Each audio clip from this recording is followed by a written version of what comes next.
In today's video, I'm going to teach you how to collaborate with guests on Monday.com. If you work with clients, contractors, or partners outside your company, guests are the perfect way to keep everyone aligned without giving full access to your account. Guests can view and collaborate only on the boards you choose, which helps protect the rest of your workspace. Let's walk through how to bring them in clearly and confidently. Start by heading to Monday.com and signing into your account. Make sure you're in the correct workspace so you're looking at the right set of boards. If you manage multiple teams or clients, double-check the workspace name in the top area to avoid inviting someone to the wrong place. Next, open the shareable board you want to use. From the left sidebar, pick an existing shareable board and click it to open. Shareable boards are designed for external collaboration, so they're the right choice for bringing in people who aren't part of your organization.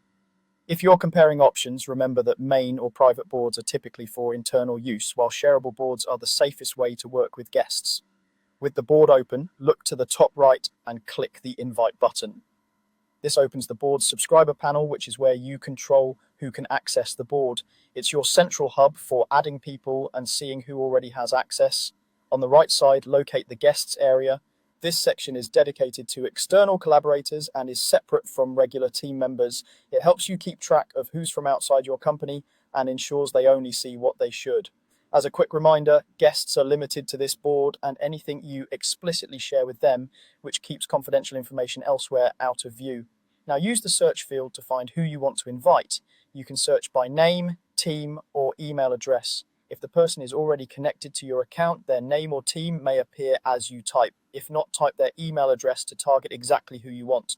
Be mindful of your organization's policies. Some setups require guest emails to be from an external domain, and administrators may control who can invite guests.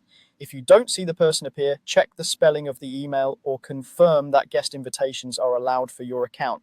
That's it. You've opened the right board, used the invite control, focused on the guests section, and searched by name, team, or email to bring in the right collaborators. With these steps, you'll streamline communication, keep work in one place, and confidently collaborate beyond your organization.